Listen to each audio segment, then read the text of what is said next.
that statisticians make. And I'd have to go back to the details of the Census Bureau tape to give you the precise definitions. I mean, I could do that, but I don't have it here. I hope that's not too cheap an answer. Any comments about that? Yeah. Hello, Abner. Sure. Would those definitions be available, like, if we just go to the US Bureau? Absolutely, Census? absolutely. If you go to the Bureau of the Census, the Consumer Expenditure Survey, you could find all that. Thank you. And if it's not in sufficient detail, then we ought to call them up. The Census Bureau is reasonably, reactive. I think they're good people. I mean, they're the best people we know to do this type of job. Any other comments about that?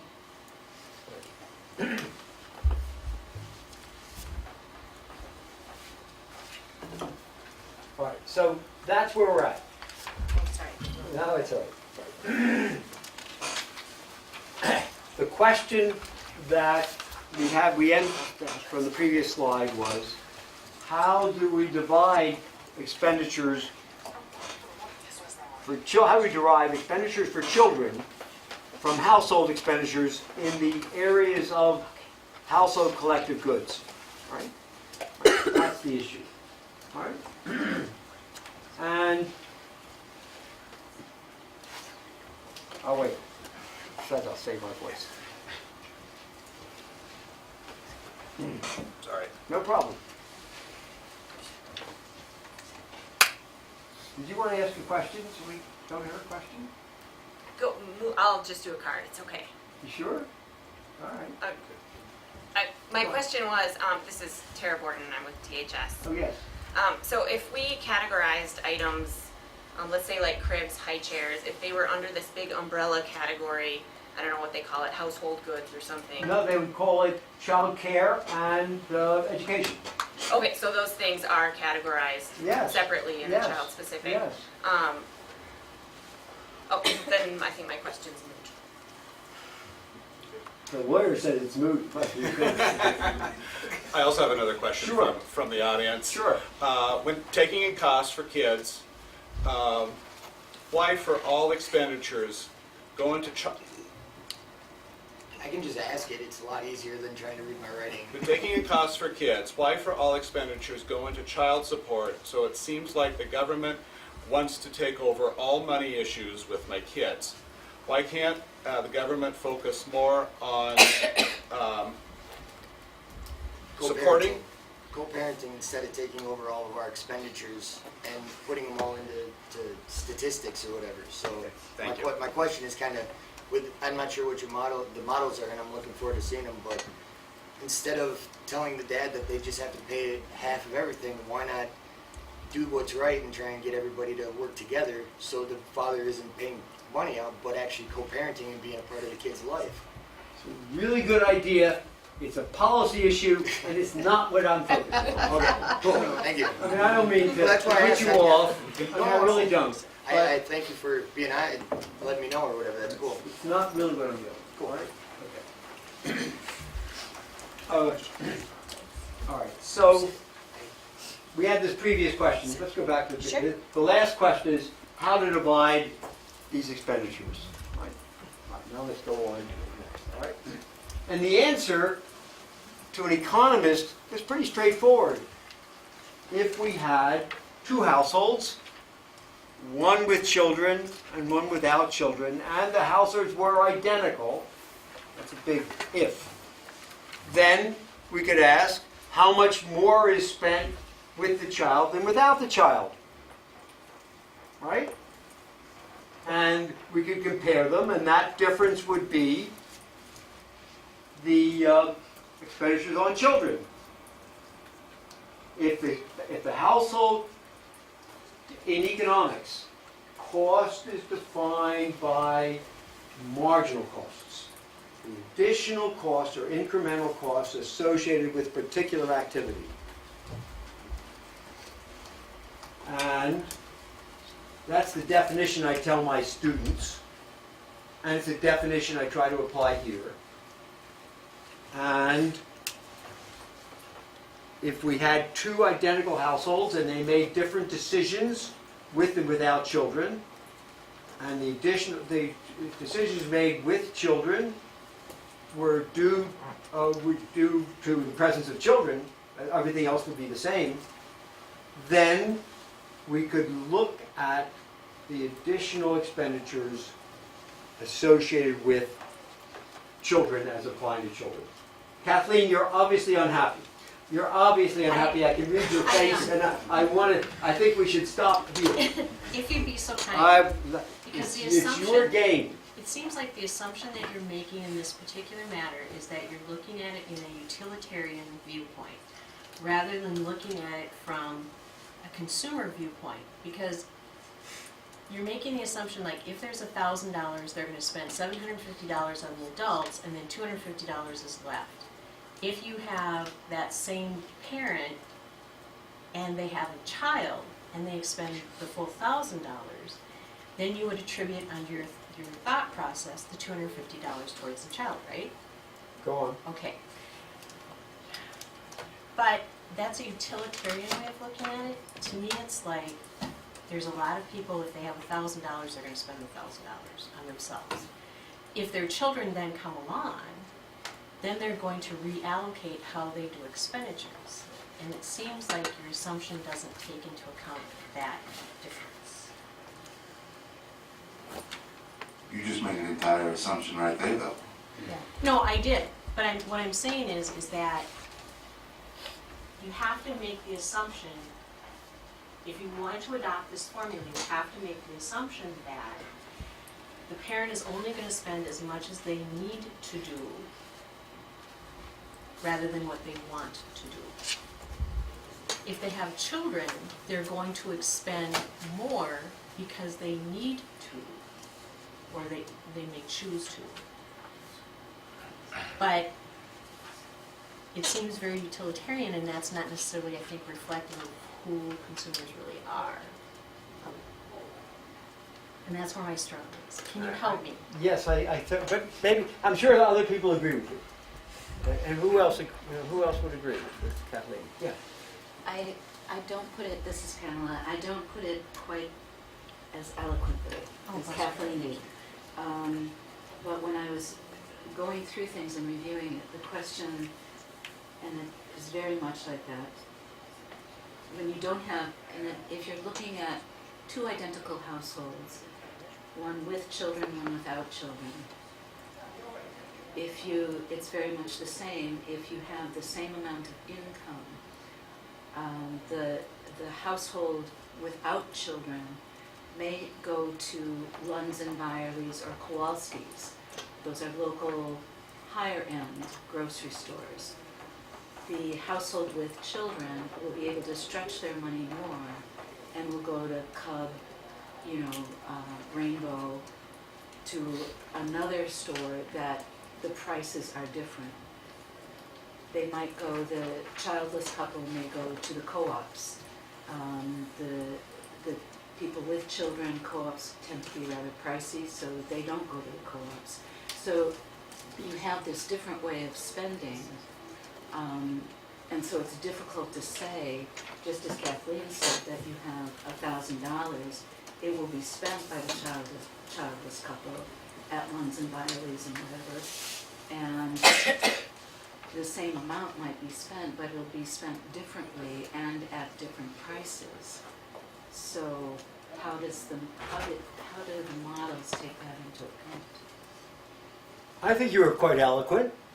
I don't think you should you're both saying the same thing, right? Right. And who else wants to say that? Because then yes, because I have an answer, but I'd rather have all of your questions, because it all fits.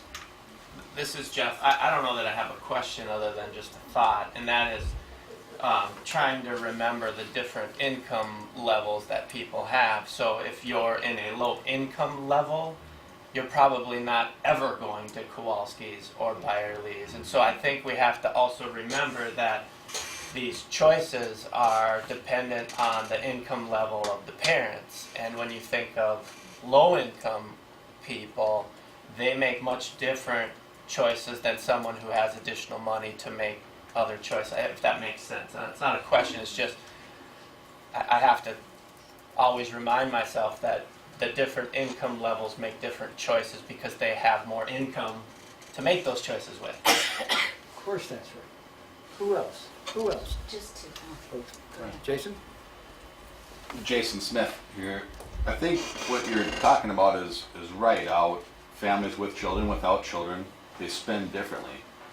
And from looking at what you have written, I think you will probably go into that a little bit.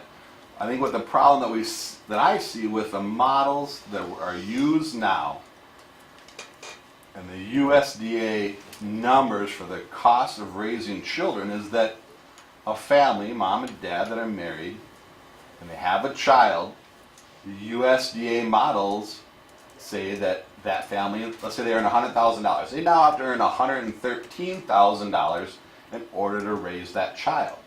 And that's not the reality. What the reality is those parents still make $100,000. Those costs get redistributed within the family, and that there isn't truly an increase in the cost of raising. There's not an increase in the household. The money is still there, and it's still the same amount of money. It just gets redistributed differently. The problem that I see is that when it comes to divorce or separation, then that extra cost, that $13,000 that the USDA says a child costs, is then put on one parent or the other at the top end to pay for those costs versus it being redistributed in the family that if they're still living together. And we know, I think it's based on a reality. We know that when I had a child with my wife, I didn't go to my employer and say, hey, look, I need $13,000 more to raise this child. That's not the reality of what happens that I see, and I think that even what more than likely happens is that those parents may make less money due to child care costs and time off of work or a variety of reasons. So I agree with you that there is a change when a child comes into a family. There's just kind of my thoughts on where we're currently at with her. Yes. This is my name is Jody Metcalf. Along the same lines, my concern is kind of what you're talking about, that, I think families spend what they spend, and when the child comes along, they reallocate that spending. But the problem comes in when the families separate. Do you want to be the person responsible for paying all of the child-related costs? You're going to buy 100% of the diapers and 100%. It was allocated within the family, and we have an income shares model in Minnesota. So we try to allocate that cost fairly between the parents in recognition of the fact that it's not fair to say to one person, you should foot the whole bill. Now, whether that's the custodial parent because they're stuck paying more than their fair share of those costs on a day-to-day basis, or whether that's the non-custodial parent because we have asked them to contribute more than their share. But at least in Minnesota, we attempt to allocate that between the parents by using an income shares formula. Let me emphasize that that's moving from the cost to the child support award, the division.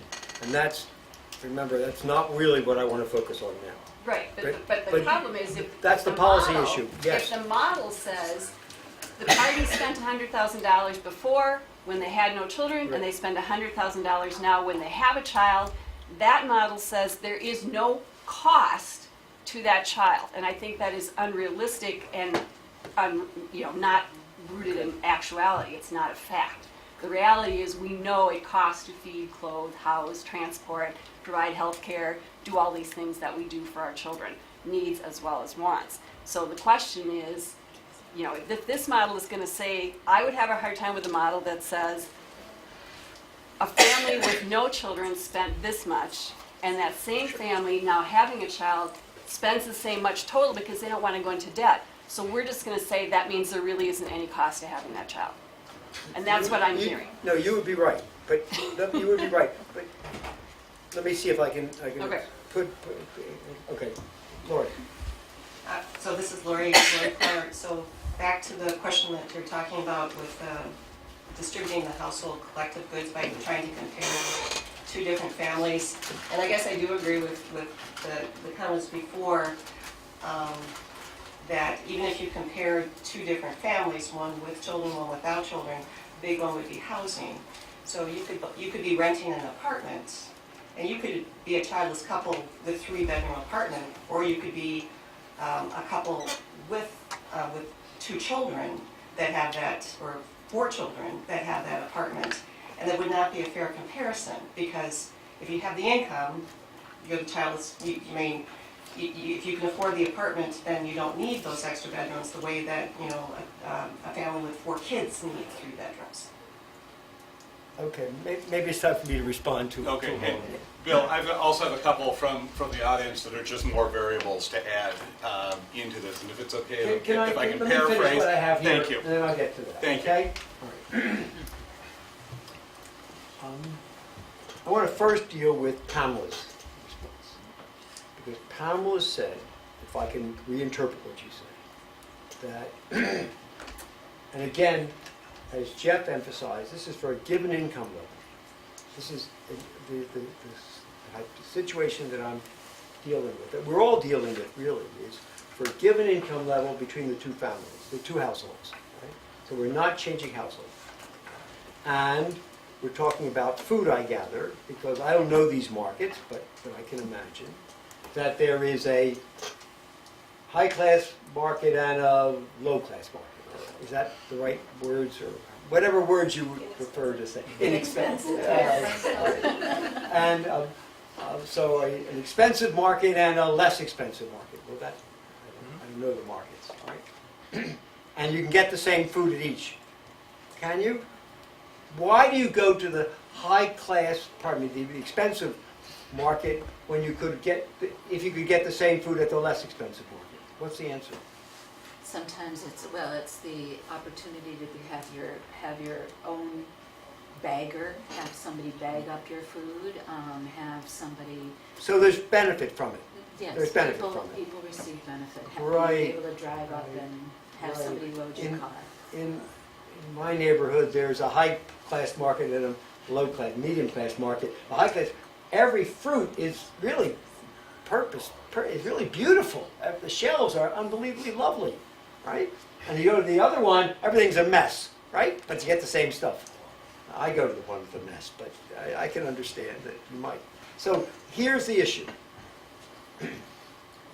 Suppose it were true that you spent the same amount on groceries in the 2 markets, and you got the same food, but you didn't enjoy it as much, right? So in some sense, your utility, your value, your welfare is lower because you don't have the bagger or whatever, or for whatever reason. So it is certainly true that the child is costing you money, not costing you money, costing you utility, in that it's forcing you to go to the less preferable market. Is that one way to think about it?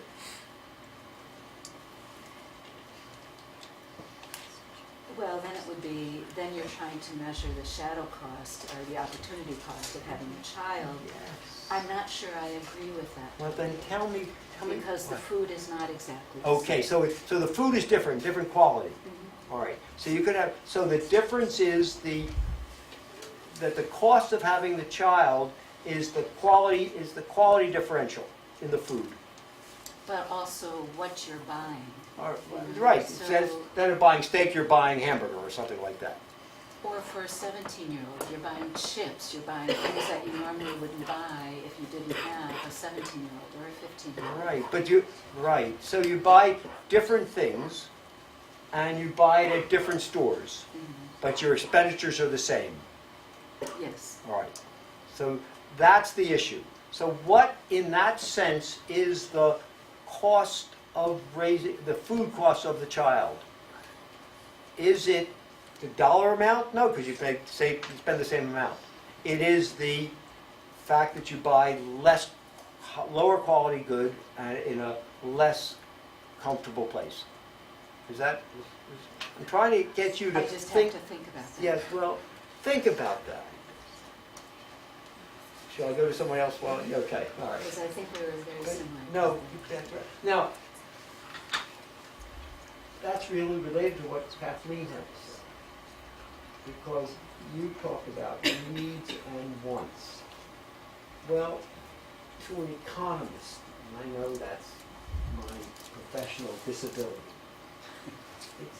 it's all the same. It is expenditures. I can measure expenditures. I can't really measure needs and wants. I mean, what's your need is my want, and vice versa. I would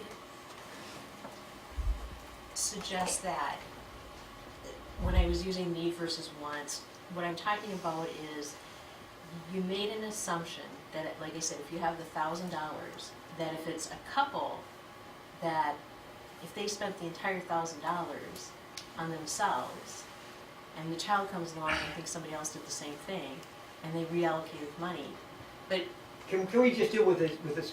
What was good about Pamela is we were dealing with food. Can we deal with it in a particular category rather than on themselves? It's too vague to know what we're dealing with. I'd like us to be a little bit more precise, and that's why So can we do it that way?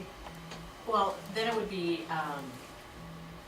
it's difficult to narrow it down because what you're talking about is you're talking about a budget or amount of money that's allocated to a household. Yes.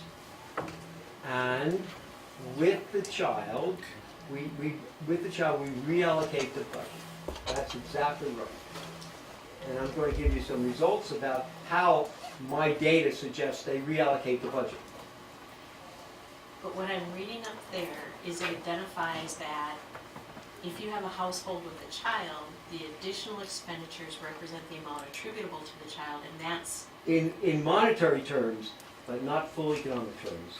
And that's going to come.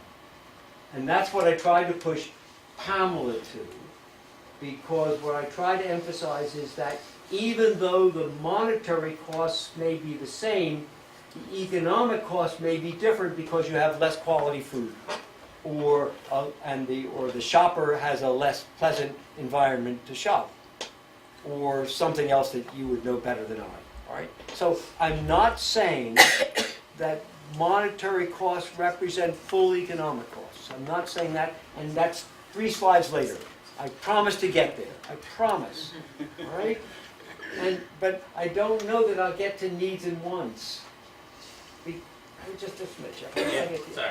I don't know that I'll get to needs and wants because that's such a subjective notion.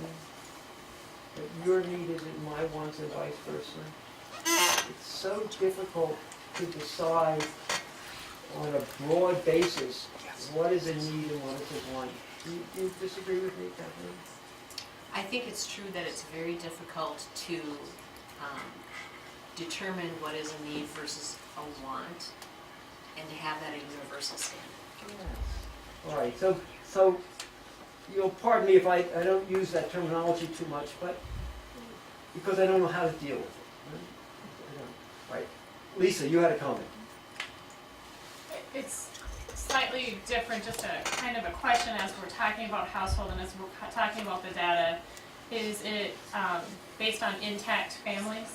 Yes, we're only dealing with intact families because that's the way the child support guidelines are in principle derived, right? They all deal with what's the cost of raising a child for an intact family. So I just stayed with that, although I have some data on single families as well, but let's try to keep it to the simplest issue of just an intact family. Jeff. I'm just trying to understand. I think I heard you say that the cost for your food doesn't change. Hypothetically, that was Pamela. Oh, okay, all right. It may change. In fact, it does change. It does change. We'll show you the numbers. Okay, so then maybe this is in your slides, but I'm just thinking of my own scenario. I have 2 kids. When they were 5 and 4, we didn't have to buy as much food. When they're 16 and 17, but to Jason's example, if you make combined 50,000, you're changing your expenditures within that 50,000. So maybe my grocery bill when my kids were 3 and 4 was $200 a month, but when they're 15 and 16, my grocery bill is twice that, whatever, but then I have to make other changes in my expenditures, right? We all know, yes, of course, Okay. we all know that for food costs, it's the age of the kids, right? We all know that. We've all been there, done that, you know. And it doesn't cost all that much money for an infant, but it costs a hell of a lot for a teenager.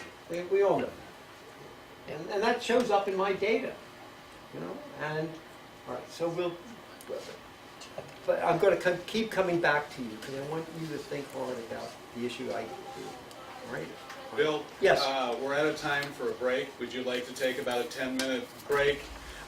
We've got a comment from the audience. Let's get the comment and then we'll take a break. Sounds good, and I still have other comments, but we'll get those after the break. We're going to be here There's all other day, variables. as you can see. Okay. And I hope you guys are okay with that. My plane is until 8 p.m.